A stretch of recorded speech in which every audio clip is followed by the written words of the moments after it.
যে সমস্ত যুবক বাবারা তো শুই না নাও, যারা শাদী করো নাই গো, 1 নাম্বার গুণ হবে তার সতীত্বর আমানতদারি,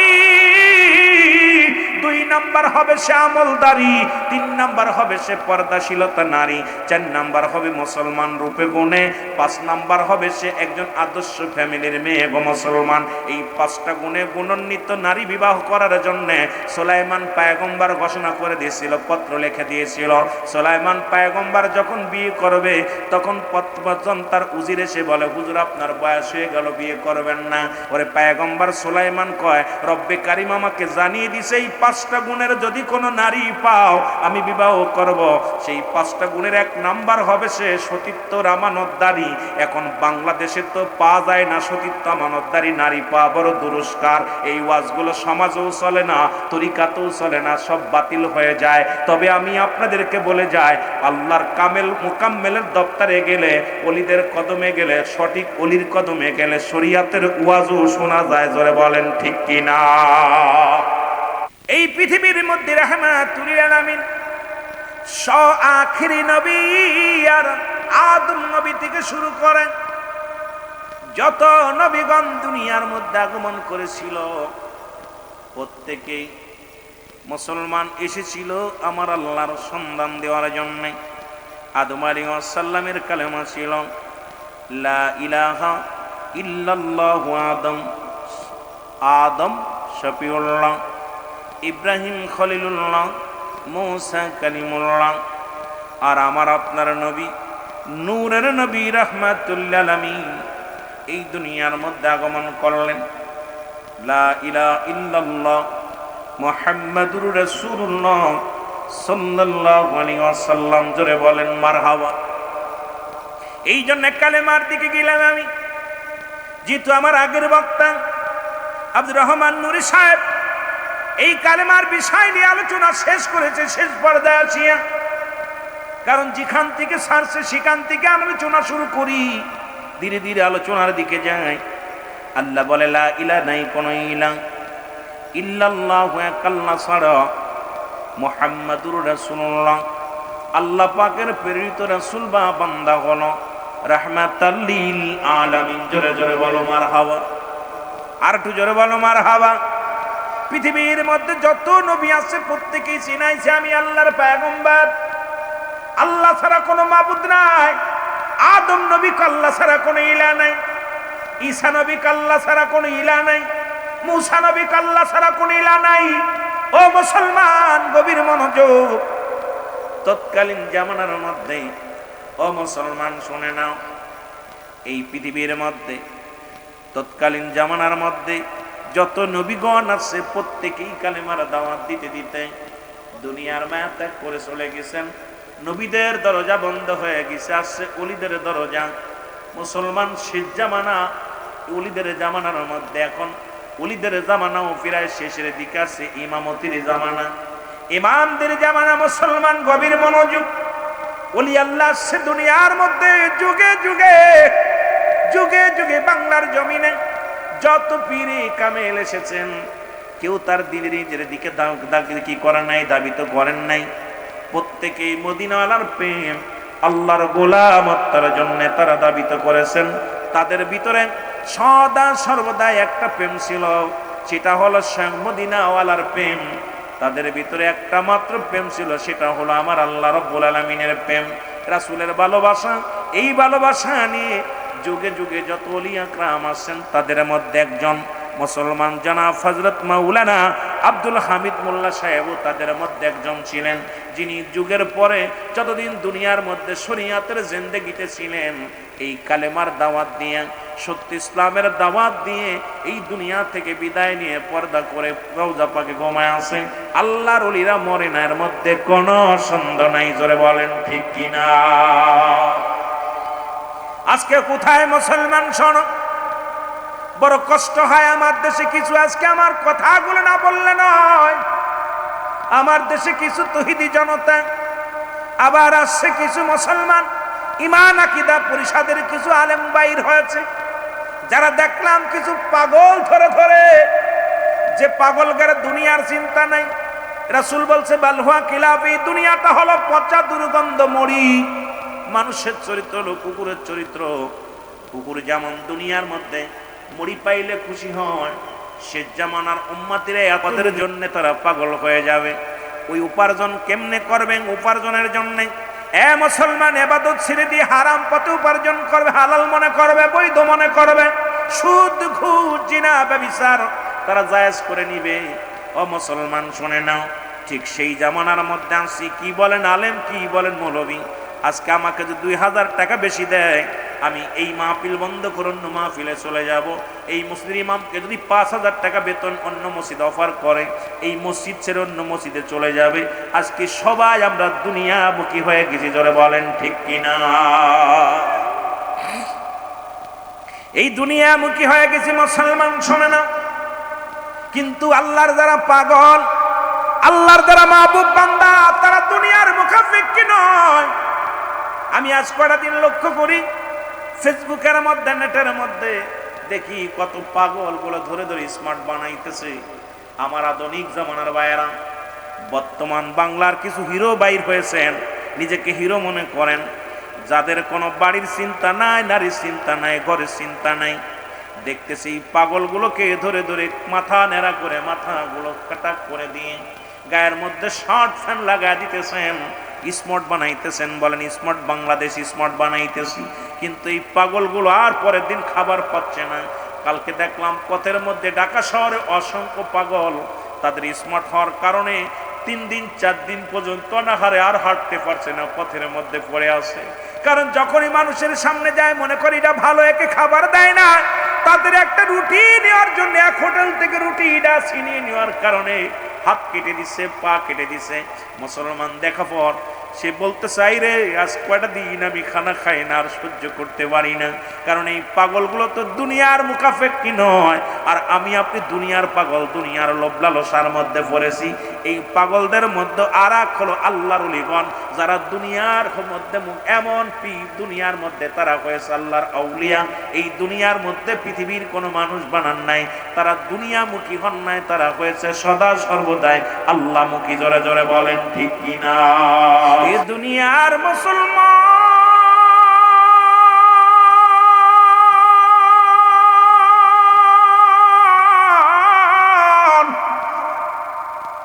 নবীদের কাছে আছে ওহী, ওলিদের কাছে আছে ইলহাম গো। সব জায়গা পাগলামি চলে, ওলিদের সঙ্গে পাগলামি চলে না, কামেল পীরের সঙ্গে পাগলামি চলে না। ওরে কামেল পীর একবার যার উপরে রাজি হয়ে যায়, কামেলে মুকাম্মিল একবার যার উপরে রাজি হয়ে যায়, নবীজি রাজি হয়ে যায়। আর নবীজি যার উপরে রাজি খুশি হয়ে যায়, রব্বে কারিম তার উপরে রাজি খুশি হয়ে যায়। মরণে ভয় নাই, মিজানে ভয় নাই, ফুলসিরাতে ভয় নাই, কিয়ামতের ময়দানে ভয় নাই। কারণ মানুষের জীবনে 3টা বিপদ। নাম্বার 1 হলো মানুষের মরণ, নাম্বার 2 হলো কবর, নাম্বার 3 হলো কিয়ামতের ময়দান। ও মুসলমান, শরিয়াতের পর্দা নিয়া আজকে আমার মহানলি এখানে শুয়ে আছে রে বাবা। পৃথিবীর মধ্যে এই রকম কখন কে চলে যাবে কেউ বলতে পারি না। দেখা যায় দাদা জিন্দা, নাতি দুনিয়ার মধ্যে নাই, বাবা জিন্দা, সন্তান দুনিয়ার মধ্যে নেই। কে কখন চলে যায় কেউ বলতে পারি না। মানুষের মৃত্যু হয় 2টা টাইমে, একটা হলো রাতের বেলা, একটা হলো দিনের বেলা। ও মানুষ শুনে নাও, গভীর মনোযোগ। আজ কলি আল্লাহর দপ্তরে গেলে শরিয়াতের কথা বলা পাওয়া যায়, তরিকাতের কথা বলা পাওয়া যায়, মারিফাতের কথা পাওয়া যায়, হাকিকতের কথা পাওয়া যায়। আর রব্বুল আলামিন দুনিয়ার শেষ দুনিয়া, মুসলমান শুনে নাও, এই দুনিয়ার মধ্যে 2টা টাইমে মানুষ মৃত্যুবরণ করে, একটা হলো রাতের বেলা, একটা হলো দিনের বেলা। রব্বে কারিম দিন শুরু করেছে নামাজ দিয়া, তার হাবিব ভালোবেসেছিলেন। ওরে রাসূলের কাছে 4টা জিনিস প্রিয় ছিল গো। নবীর কাছে 1 নাম্বার প্রিয় ছিল নামাজ। যে দরবারের মুরিদের নামাজ নামাজ নাই, সেই দরবার হক হতে পারে না। যে দরবারের মধ্যে শরীয়তের বিধান মানে না, সেই দরবার হক হইতে পারে না।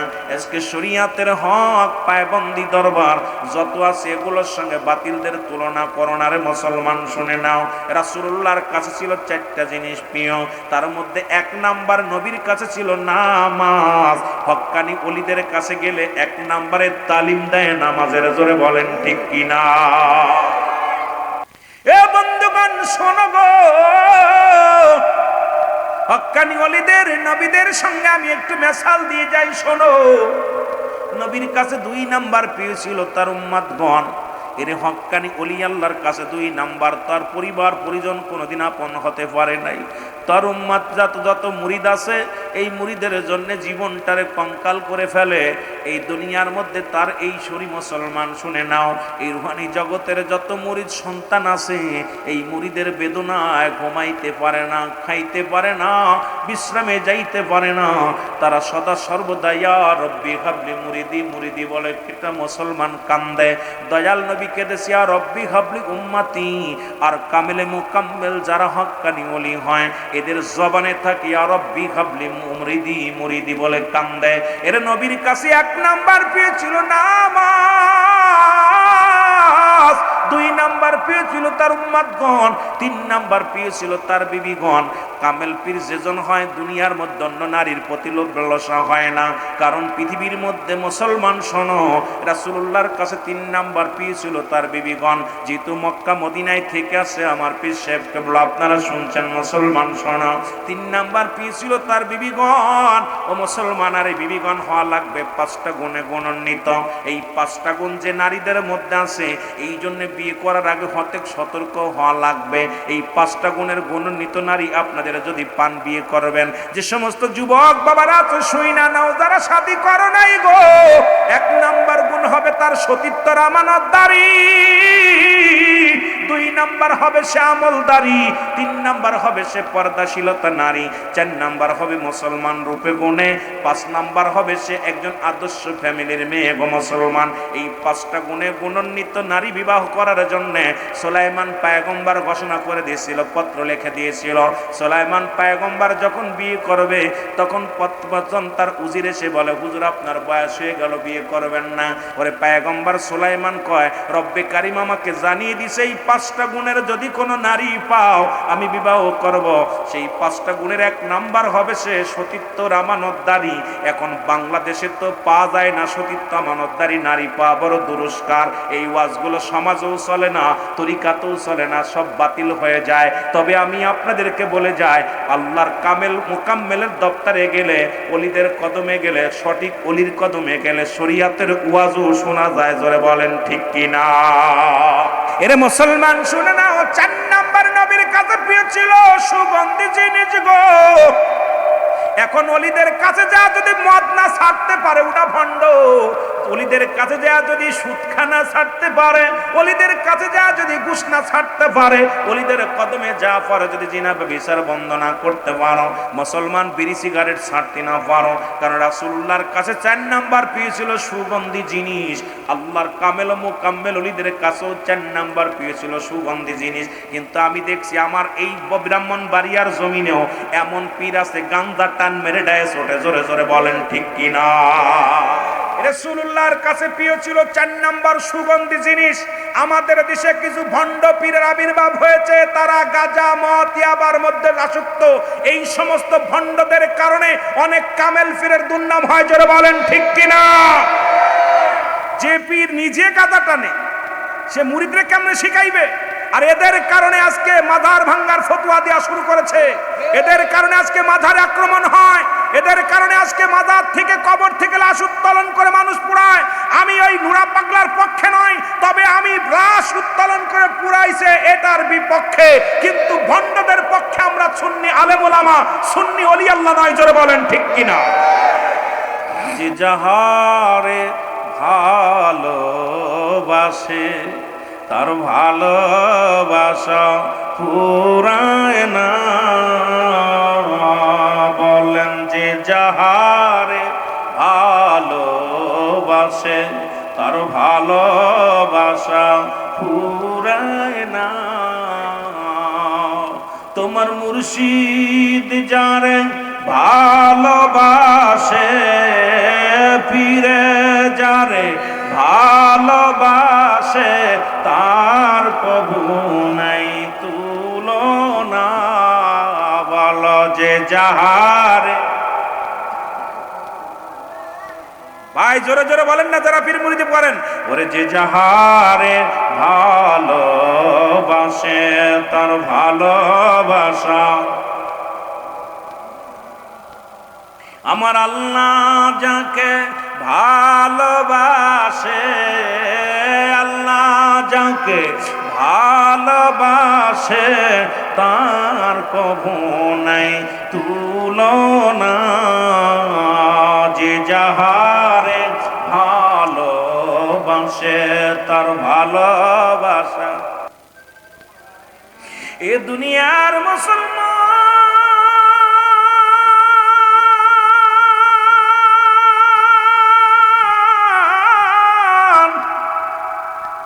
দিলের কান্ডা লাগা শোনা গো, এই পৃথিবীর মধ্যে ভালোবাসলো নবীর একজন প্রেমিক, তার নাম বলি আব্দুল হুজ্জাত। বাবারে দিলের কান্ডা লাগা শোনো, হঠাৎ একদিন বকরি চড়াইতেছিলেন মাঠের মধ্যে, হঠাৎ লেখা দেখলেন লা ইলাহা, নাই কোনো ইলাহ ইল্লাল্লাহু আল্লাহ ছাড়া, মুহাম্মাদুর রাসূলুল্লাহ সাল্লাল্লাহু আলাইহি ওয়াসাল্লাম। এই আসমান জমিনের মালিক আমার আল্লাহ, এই পৃথিবীর সব কিছুর মালিক আমার আল্লাহ। আব্দুল উজ্জাব, ও যুবক বাবারা, আমার ছোট্টবেলা আমার বাবা মারা যায়, ছোট্টবেলা বাবা মারা যায় রে। মা অন্য পুরুষের সঙ্গে বিবাহ বন্ধনে আবদ্ধ হলো। ও আমার বাবারা, আমার চাচার বাড়িতে মানুষ। আব্দুল উজ্জাব কালেমা পড়ে, ইল্লাল্লাহু ইল্লাল্লাহ লা ইলাহা, জোরে ইল্লাল্লাহু ইল্লাল্লাহ। এর প্রতিবেশী রাখালের ডাক দে বলে, উজ্জাবের চাচা শোনো, তোমার উজ্জাব কোথা থেকে এক কবিতা আবৃত্তি করে। এই পাগলটার জবানে শুধু লা ইলাহা, নাই কোন ইলাহ ইল্লাল্লাহু আল্লাহ ছাড়া, মুহাম্মাদুর রাসূলুল্লাহ সাল্লাল্লাহু আলাইহি ওয়াসাল্লাম। এই বাণী শুনি গো উজ্জাবকে ডেকে আনা হলো। চাচায় ডাক দে বলে, বাতিজারে তুমি নাকি কোন কবিতা লিখেছো, কোন গান মুখস্থ করেছো? বলে, চাচা গো আমি কোনো কবিতা পড়ি নাই, আমি কোনো গান পড়ি নাই, কোনো কবিতা আবৃত্তি করি নাই। এই আসমান জমিনের মালিক আমার রব্বে কারীম, এই জমিনের মালিক আমার আল্লাহ, আসমানের মালিক আমার আল্লাহ। ডাক দে কয়, চাচার গো আপনার কাছে জানতে চাই, আমি আপনার কাছে জানতে চাই এই কথাগুলো কি সত্য না মিথ্যা? এই আসমান জমিনের মালিককে? কয় সব কিছুর মালিক তো আমি। ডাক দে বলে, হুজ্জাবরে তোমার মালিককে? বলে, আমার মালিক আমার আল্লাহ। বলে, তোমারে খাওয়াই কে? বলে, আমার আল্লাহ। তোমাকে বাঁচায় রাখছে কে? আমার আল্লাহ। বাতিজা কয়, চাচা গো সব কিছুর মালিক আমার আল্লাহ। চাচায় কয়, বাতিজারে যদি তুমি এই কালেমা না ছেড়ে দাও, বাবা গো ছেড়ে দাও, এই কালেমা ছেড়ে দাও, এই সব কিছুর মালিক হইলাম আমরা। এই দুনিয়ার স্রষ্টা নাই, সব কিছু সৃষ্টি জগতের সব কিছুর মালিক হইলাম আমরা। শোনো বাতিজা শোনো, কালেমা ছেড়ে দাও। পাগলা ছোট সন্তান ডাক দে বলে, না না, ছাড়বো না, ছাড়বো না। কারণ পৃথিবীর সব ছেড়ে দিতে পারি, পৃথিবীর যত যা বলি না কেন, যখন আমি এই কালেমা জবানে পড়ি এত মজা পাই। এই কালেমা যখন আমার জবান দিয়ে বাইর হয় রে চাচা, এই দুনিয়ার মধ্যে সব চাইতে শান্তি লাগে। জোরে জোরে চিল্লায় বলা যাবে না মারহাবা। এরে বাতিদা ডাকতে বলে, চাচা গো আসমান জমিনের মালিক আমার রব্বে কারীম,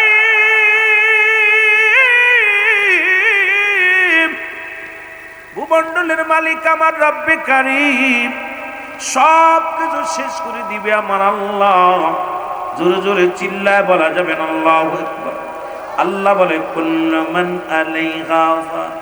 আল্লাহ কয় বান্দারে শোনো, এই জমিনের মধ্যে যা কিছু আছে আমি আল্লাহ চূর্ণ বিচ্ছিন্ন করে দিব।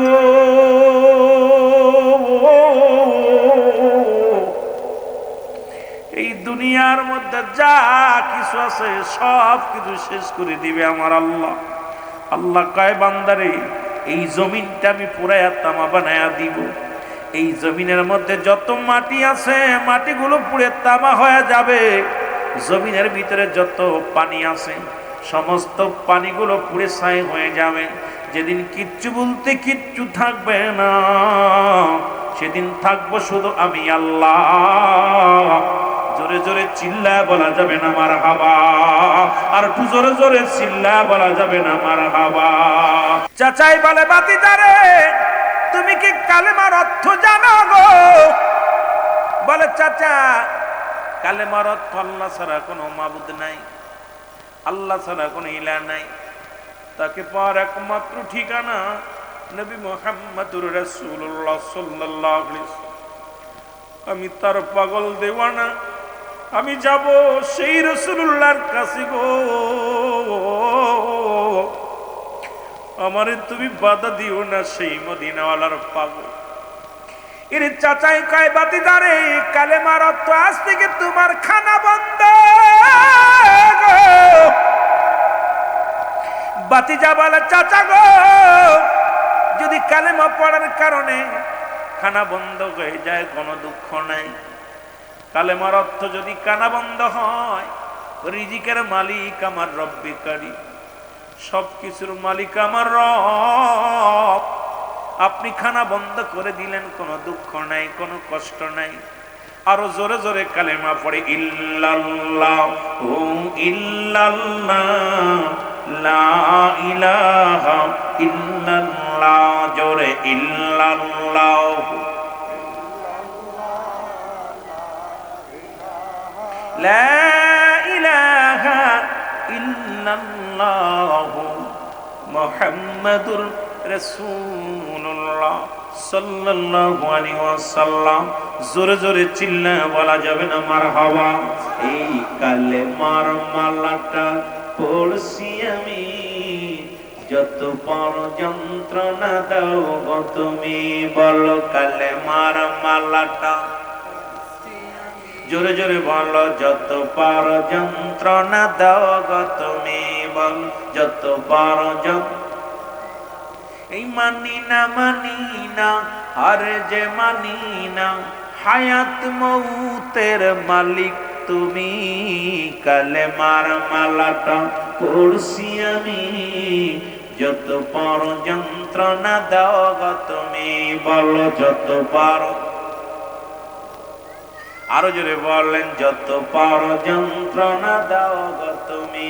বলো যত বড়। এ রহিম,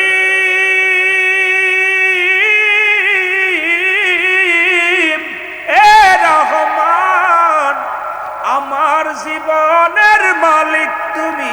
বলো আমার জীবনের মালিক। জোরে বলেন মারহাবা। হায়াত মৌতের মালিক কে? বলে রিজিকের মালিক আমার আল্লাহ। এ চাচা, কালেমা পড়ার অপরাধে যদি খানা বন্ধ হয় গো, দুঃখ নাই, খানা দিলাম সেরে। আরো জোরে জোরে কালেমা পড়ে, খবর আসলো খোঁজা ফেরে, আরো স্পিরিট বাড়ছে। ইমানদার দেখবেন কত মানুষ কর্মা ফলোয়া খেয়ে রোজা রাখে না, কত মানুষ একটু চাউল খেয়ে রোজা রাখে, কত মানুষ এসির মধ্যে থেকেও নামাজ আদায় করে না, কত মানুষ মাঠে কাজ করে, আজান পড়লে পাগলটা ছুটে যায় আল্লাহর ঘরে মসজিদে। জোরে বলেন ঠিক কিনা? কত মানুষ অর্থের অভাব নাই, সম্পদের অভাব নাই, কিন্তু আল্লাহ আল্লাহ রাসূলের প্রতি প্রেম নাই। আবার কত ফকির মিসকিন আছে, দুনিয়ার মুখাপেক্ষী নয়, তারা রব্বি কারীমের পাগল। এই দুনিয়ার কিচ্ছু চায় না, তারা আমার রব্বের প্রেমে পাগল। জোরে বলেন ঠিক কিনা? বাতিজারে আজ থেকে তোমার কাপু ও বাতিজা সনদ জমা জমি তোমার কালেমার অর্থ জানো? বলে চাচা আপনি বললেন খানা বন্ধ খাই না, আরো অর্থ আসেনি? কয় হ্যাঁ। কালেমার অর্থ হলো আজ থেকে সমস্ত সম্পত্তি থেকে তুমি বংশী, পৃথিবীর কোনো সম্পদ তুমি পাবা না। বাতিজায় কয় চাচা গো, সম্পদের মালিক আমার আল্লাহ, এই দুনিয়ার মালিক আমার আল্লাহ, আসমান জমিনের মালিক আমার আল্লাহ। যদি কালেমা পড়ার অপরাধে যদি চাচা গো খানা বন্ধ হয়ে যায় মেনে নিছি, যদি সম্পদ থেকে বঞ্চিত করো দুঃখ নাই মেনে নিলাম। আরো জোরে জোরে কালেমা পড়ে, জোরে জোরে চিল্লা বলা যাবে না মারহাবা।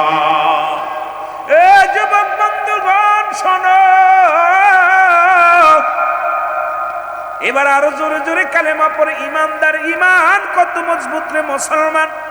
এবার ডাক দি কয় বাতিজারে তুমি যেহেতু কালেমা ছাড়লে না, তুমি কালেমার অর্থ জানো? কয় চাচা গো আপনি বললেন খানা বন্ধ খাই না, বললেন সম্পত্তি থেকে আর পাবা না নিই নাই, এখন আর কি আছে? বলে কালেমার অর্থ হলো তোমার পণ্যের কাপড়টা খুলে দেওয়া লাগবে। জোরে জোরে চিল্লা বলা যাবে না আল্লাহু আকবার। আরে হুজ্জাব চোখের পানি ছেড়ে কান্দার ডাকতে বলে মালিক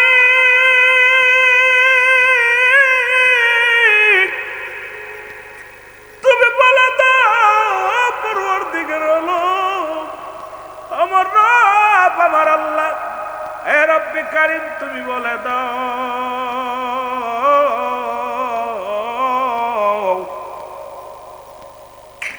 আমি এখন কি করব? ঈমান ছাড়ব না পোশাক ছাড়ব? ইলহামের মাধ্যমে জানতে পাই হুজ্জাব রে, যদি কাপড় ছেড়ে দাও কাপড় পাবা, সম্পত্তি ছেড়ে দিচ্ছ সম্পত্তি পাবা, ঈমান ছেড়ে দিলে জাহান্নামে যাবা। হুজ্জাব রে ঈমান ছাড়িস না। জোরে জোরে চিল্লা বলা যাবে না মারহাবা। এই যুবক বন্ধুরা আমার দিলের কান্না লাগা শোনো গো,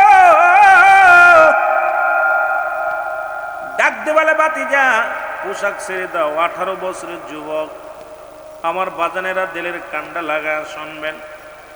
ডাক দে বলে রব্বে কারীম এখন যদি পোশাক ছেড়ে দেই মানুষ আমাকে পাগল বলবে, আমি কেমনে ছাড়ব? আর ঈমান যদি ছেড়ে দিই আমি জাহান্নামে যাব। রব্বে কারীম এখন আমি কি করব? চক্ষু দুইটা বন্ধ করে পণ্যের কাপড় খুলে দিলেন। পণ্যের কাপড় খুলে দিয়ে দোষ শুরু করলেন। পিছন থেকে ডাক দেয় চাচায় বাতিজারে দাঁড়াও। হুজ্জাব দাঁড়াও দাঁড়াও। হুজ্জাব কয় চাচা গো, যার জন্যে আমি কাপড় ছাড়লাম, যার জন্যে খানা ছাড়লাম, যার প্রেমে আমি পড়িয়া দুনিয়ার সম্পত্তি হারাইলাম, সেই রাসূলুল্লাহর কদম মোবারক ছাড়া আমি কিচ্ছু চাই না। সেই রাসূলের কদমের মধ্যে আমি যাব। ও যুবক বন্ধুরা শোনো গো, হুজ্জাব একদমই দূরে চলে গেলেন মায়ের কাছে। দরজায় দাঁড়া ডাক দে বলে মা, মা গো, জনম দুঃখিনী মা, মা। মা নজর তাকায় দেখে 18 বছরের যুবক উলঙ্গ, গায়ের মধ্যে কোনো পোশাক নেই। মা ভিতরে যায় দরজা লাগায় দিছে। ডাক দে বলে মা, ও মা তুমি আমার চেনো না? আমি তোমার কলিজার টুকরা সন্তান। মা গো, ছোট্টবেলা আমার বাবা মারা যায়, তুমি অন্য পুরুষের সঙ্গে সংসার করো। মা গো, আমি তোমার সেই কলিজার টুকরা সন্তান, আমার নাম হুজ্জাব। মা গো, একবার তাকায় দেখো তোমার কলিজার টুকরা তোমার সামনে খাড়া। তো মা গো, তোমার কাছে খাইতে চাই নাই, পড়তে চাই নাই, এক টুকরা কাপড় দাও। যে নবীর ভালোবাসার কারণে আমি ঘর ছাড়া হইলাম, যে নবীর ভালোবাসার কারণে আমি সম্পদ হারা হইলাম, যে নবীর ভালোবাসার কারণে রে মা গো পণ্যের কাপড়গুলো ছুঁড়ে দিলাম। ও জনম দুঃখিনী মা, এক টুকরা কাপড় দাও। আমি এই কাপড়খানা পরে আমি বিশ্ব নবী মুসলমান, শুনে নাও, রহমতের নবী রাহমাতুল লিল আলামিনের কদমের মধ্যে যাব, জোরে জোরে চিল্লায় বলা যাবে না মারহাবা। জনম দুঃখিনী মা কি করলেন? ভিতর থেকে এক টুকরা কাপড় দিলেন, ছুঁড়ে মারলেন। কাপড় কানা ফুরিয়া হুজ্জাব পণ্যের মধ্যে লাগায়া তো শুরু করলেন। পিছন থেকে মা ডাক দেয়, বাজান রে, কতদিন তোরে দেখি না, জন্মের পরে তোর বাবা মারা যায়। বাবারে, আমি অন্য পুরুষের সঙ্গে বিবাহ পুষিয়া তার সংসার করি। বাবারে, তুই আমার কলিজার টুকরা সন্তান, একটু দাঁড়া, একটু দাঁড়া রে, প্রাণ ভরে দেখবো। ডাকতে বলে, মা মা, যদি বেঁচে থাকি দেখা হবে, আর যদি মারা যায় দেখা হবে হাসরের ময়দান। মা গো, যে নবীরে ভালোবাসার কারণে, যে রব্বি কারীম রে ভালোবাসার কারণে আমি সব হারাইলাম রে, সেই মায়ার নবী রাহমাতুল লিল আলামিনের কদমে আমি যাব। মা, আমারে বাধা দিও না রে মা। সন্তান দূরে চলে গেলেন। রাসূলুল্লাহর মুসলমান মুক্তি মদিনার জমিনে যখন গেলেন, বেহুশ হয়ে জমিনের মধ্যে উজ্জাব পড়ে গেল। নবীর সাহাবীরা তারে তুলে নিয়ে রাসূলের কদমে গেলেন। আমার নবীজির কদমে যখন নিয়ে গেছে, গায়ের মধ্যে গোস্তগুলো শুকনাতে পারে না, চলতে পারে না। উত্তপ্ত পাথরের ঘাই গায়ে রক্ত পড়েছে পা দিয়া। আমার বাবারা ভালোবাসা কারে বলে? নবীর রওজা মুবারকে। আমার দাদু ভাই থেকে আসি ইমাম মালিক, রাসূলের কদমে যতদিন জীবন যাপন করছে, জীবনে কোনোদিন স্যান্ডেল জুতা পরে নাই। আমাদের ভিতরে কেন এত ফকর আসে রে বাবা? ইমাম মালিককে জিজ্ঞাসা করা হলো, হুজুর, আপনি মক্কা মদিনার জমিনে হাঁটাচলা করেন, অথচ আপনার পায়ে ঠুসকা পড়ে গেছে গরম উত্তপ্ত বেরোর মধ্যে হেঁটে। বলে ইমাম মালিক ডাক দে বলে, দুনিয়ার মানুষ শোনো, যে জমিনের মধ্যে আমার রাসূলুল্লাহ কদম রাখছে, যে জমিনের মধ্যে আমার নবীজির পদধূলি পড়ছে, আরে সেই জমিনের মধ্যে যদি আমি পারতাম রে, আমি ইমাম মালিক বুক দিয়ে হাঁটতাম, কোনদিন পা লাগাইতাম না। এর নাম হলো সোনার মদিনা। জোরে জোরে চিল্লায় বলা যাবে না মারহাবা। আমার ভাইরা, আমার বন্ধুরা, আমার রাসূলুল্লাহ বললেন, তোমার নাম কি? বলে, হুজুর আমার নাম উজ্জাব। বলে, তোমার খালি গায়ে কেন? বলে, হুজুর আপনাকে ভালোবাসার জন্যে, আমার মাওলাকে ভালোবাসার জন্যে। শুধু কাপড় নয়, আমি দুনিয়ার বুকে খানা বন্ধ হয়ে গেছিল, দুনিয়ার বুকে যতটুকু সম্পদ পেয়েছিলাম আমার চাচা আমাকে দেয় নাই, এটা ভোগ করে নিছে।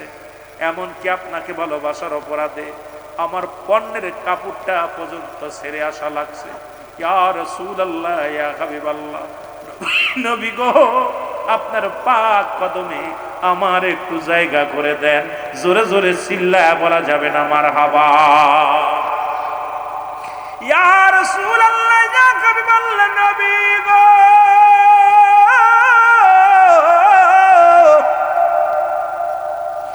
আমার নবী বলার সঙ্গে সঙ্গে আমার রাসূল বলেন, আমার নবীজি বুকে টানতে নিলেন।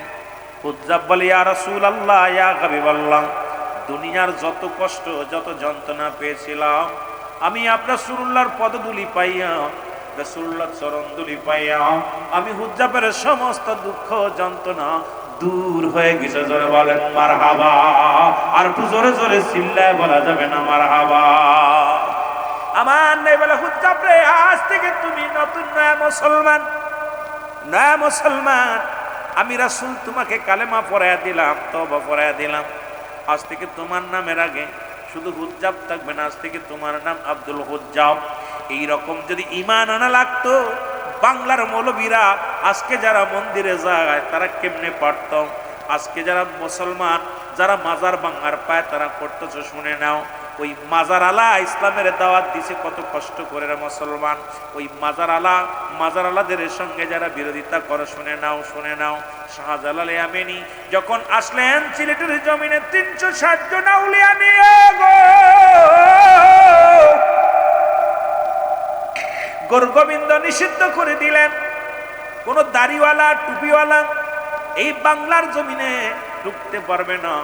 কোনো দাড়িওয়ালা দেখলে তাকে কতল করা হবে, কোনো টুপিওয়ালা দেখলে তাকে কতল করা হবে। আজকে সেই দাড়ি টুপি লাগাইয়া সে ওলি আল্লাহদের মাজারের সঙ্গে দুশ্মনী করো। নৌপথ বন্ধ, বিমান পথ বন্ধ, স্থলপথ বন্ধ, সব বন্ধ করে দিলেন। গাড়ি ঘোড়া সব হরতাল করে দিলেন, যেন কোনো দাড়িওয়ালা টুপিওয়ালা আসতে পারে না।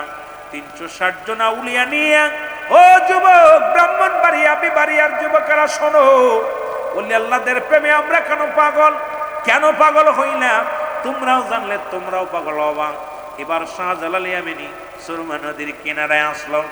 শাহজালাল ইয়ামানি যখন এই কিনারে আসিয়া বসে আছেন, রব্বে কারিম ইলহামের মাধ্যমে জানায়া দেয়, শাহজালাল রে, তোর ইয়ামেন থেকে পাঠাইছি বাংলার জমিনে কালেমার দাওয়াত দেওয়ার জন্য। ইয়ামেন থেকে পাঠাইলাম বাংলার অলি গলির মধ্যে কালেমা প্রচার করবা। আজকে ওখানে বসে থাকার জন্য নয়, জলদি করে পার হয়ে যাও। আল্লাহ রাব্বুল আলামিন, আমি পার হব কেমনে? আমার তো নদী নেই, নদী পার হওয়ার আমার যোগ্যতা নাই, আমার ভিতরে কোনো নৌকা, আমার কাছে কোনো নৌকা নাই, আমার কাছে কোনো মাঝি নাই, আমার কাছে পার হওয়ার কিছু নাই। রব্বে কারিম ইলহামের মাধ্যমে জানায়া দেয়, শাহজালাল টেনশন করো না, তুমি যায় নামাজ বিছায়া দাও। যায় নামাজ বিছায়া 2 রাকাত নামাজ পড়লেন। 360 জন আউলিয়া নামাজ, তোমার আগেই বললাম ওলি আল্লাহ হাক্কানি ওলি আল্লাহ যারা, এরাও নামাজের পাগল ছিল। আমার বাবারা, মা শুনে নাও, যে সমস্ত পীর সাহেবের নামাজ পড়ে না, পানির উপর দিয়ে ভেসে যায়, ওরা ভণ্ড। নামাজ পড়ে না, মুসলমান বাতাসের সঙ্গে উড়ে যায়, এরা ভণ্ড। কারণ এটা আমাদের বুঝতে হবে, ওই অনেক ভণ্ডর আছে, তারা কেরামতি দেখায় রে বাবা। দেখার কারণে অনেকেই দেখিয়া পাগল বানাইছে। এইগুলো থেকে সাবধান হয়ে যাবেন। যার ভিতরে শরিয়াত নাই, শরিয়াত ছেড়ে দিলে কাফের। আবার কাফের আবার কিসের আবার মুসলমান, ইবাদত কিসের বন্দেগী। সুতরাং নিজেই তো অস্বীকারী। রব্বে কারিমের জোরে জোরে চিল্লায় বলেন ঠিক কিনা? এ মুসলমান গভীর মনোযোগ। শাহজালাল ইয়ামানি 2 রাকাত নামাজ আদায় করছে রে। 360 জন আউলিয়া 2 রাকাত করে নামাজ আদায় করিয়া নদীর মধ্যে, পানির মধ্যে, সুরমা নদীর মধ্যে নিজের ওই যায় নামাজখানা ছেড়ে দিছে। একজন নয়, 2 জন নয়, 360 জন আউলিয়া পার হয়ে গেছে। আজকে যারা মাজার ভাঙ্গ, জেলখানায় গেলে জেলের 4 ইঞ্চি ওয়ালটা মাইতে পারো না, রাগ করবা না বাবা। আমার দেশের কত বক্তা জেলখানা চাইসা কত লিকসার মারে, তা আমি তাদেরকে বলি, শাহজালাল ইয়ামানি তো যাই নামাজে ভর করে। যাদের তুমি মাজার ভাঙতে চাও, তারা যাই নামাজে পার হয়েছিল, আর তুমি জেলখানার 4 ইঞ্চি ওয়াল ডামাইতে পারো না। 2 বছর 3 বছর জেলখানায় থাকিয়া বড় বড় ওয়াজ করো, তোমার এই ক্ষমতা তোমার নাই। আবার তোমরা আল্লাহর ওলিদের সঙ্গে দুশ্মনী করো। শাহজালাল ইয়ামানি তাকবীর দিছে, তো মুসলমান গোরগোবিন্দর দালান খসে গেছে। শাহজালাল ইয়ামানি আযান দিছে, মুসলমান গোরগোবিন্দের প্রসাদ ভেঙে গেছে। আর তোমরা যতই ফালাফালি করো, তোমরা কিছুই করতে পারো না। আর জেলখানা থেকে বাইর হয়ে আসিয়া আজকে ওলিদের বিরোধিতা করো, বড় দুঃখ লাগে। জোরে জোরে বলেন ঠিক কিনা? আরে শাহজালাল ইয়ামানি সুরমা নদী পার হয়েছিল যাই নামাজে ভর করে, আর আমি তুমি বছরকে বছর জেলখানায় থাকলাম। এতই যদি তোমার কেরামতি পারো, ওলিদের মতো তুমি ফুদে জেলখানা উড়াই দাও, ঠিক কিনা? কথা কয় না কেন?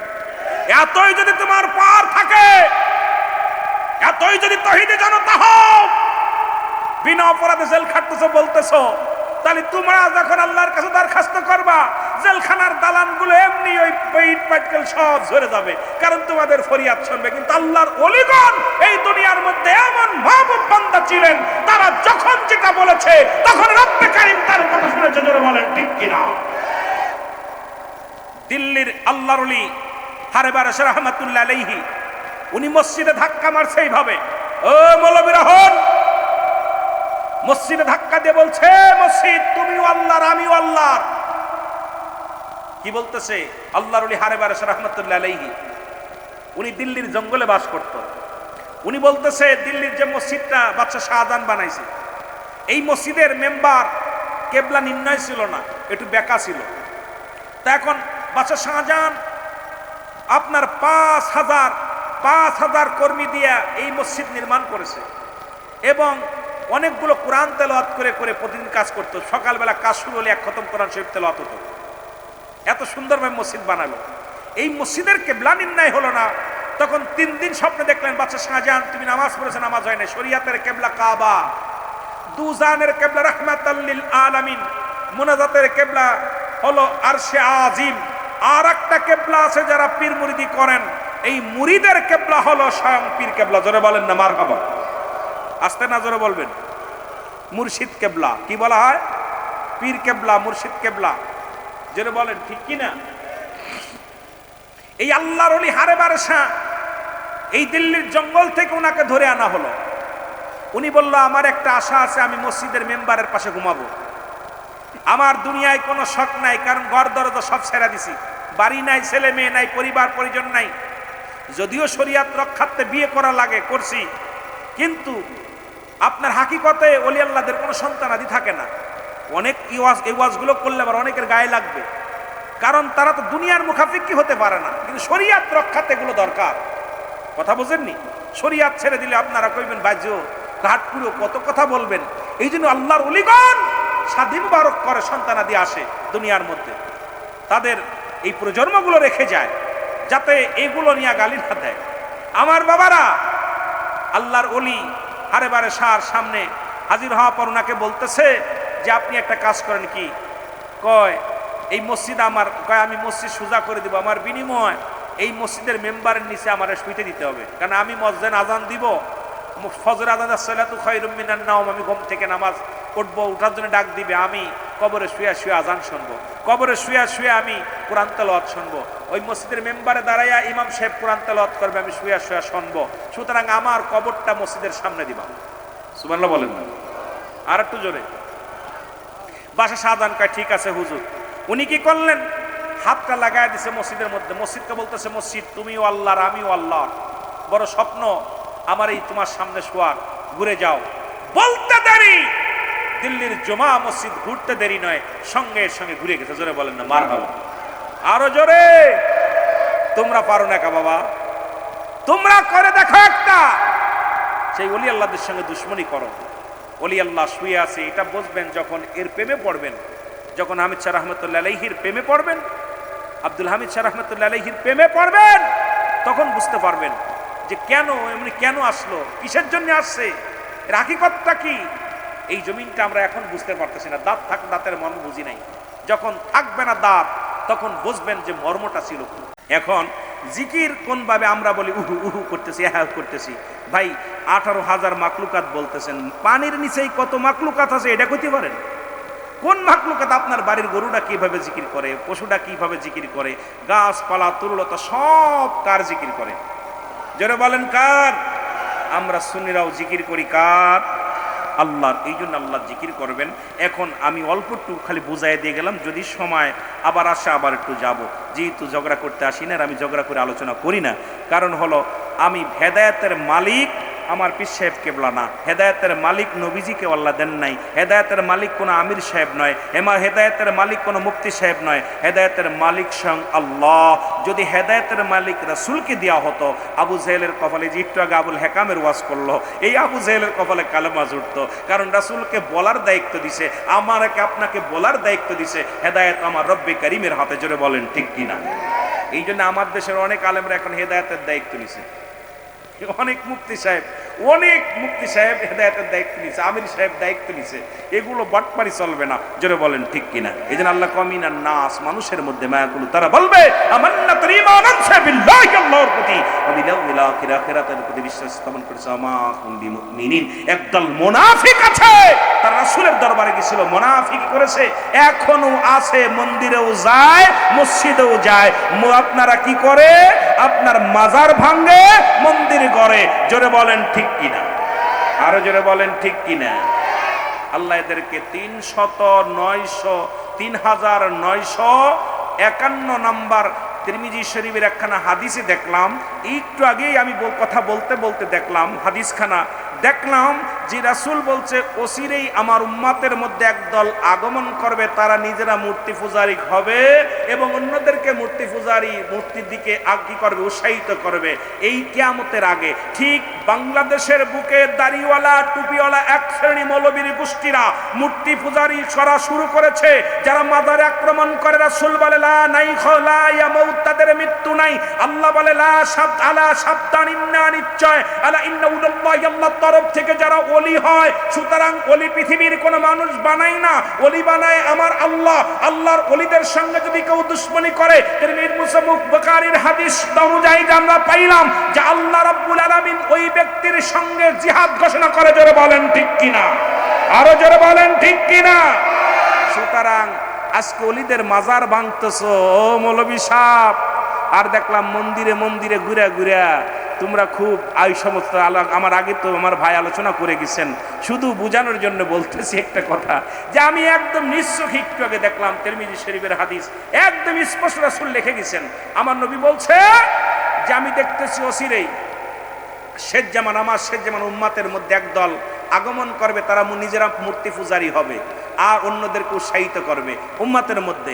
ঠিক একই অবস্থা আজকে আমরা আমাদের এক পীর সাহেব, এই বঙ্গের এক পীর সাহেব বলছে আপনারা গত বছরের চাইতে এবছর আরো ধুমধামের সঙ্গে পূজা উদযাপন করবেন, আপনাদের সিকিউরিটি দায়িত্ব সব আমি নিলাম।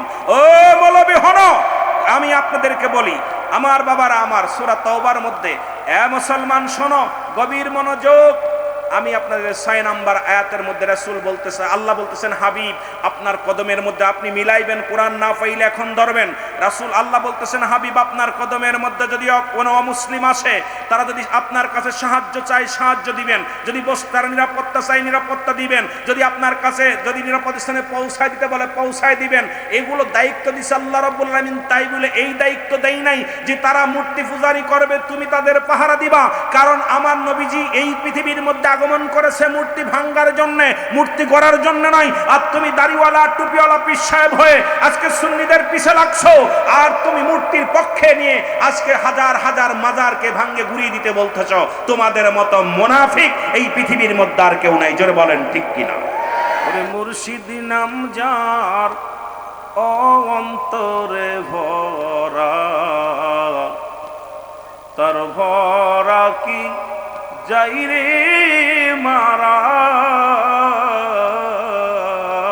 মুর্শিদ নাম যার অন্তরে ভরা, তার ভরা কি যাই রে মারা।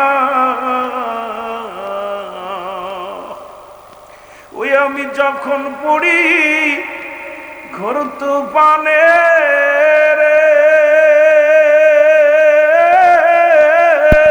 আমি যখন পড়ি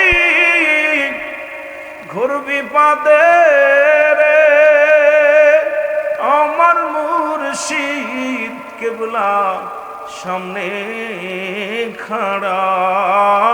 মুর্শিদ নাম যার অন্তরে ভরা, তার ভরা কি যাই রে মারা রে।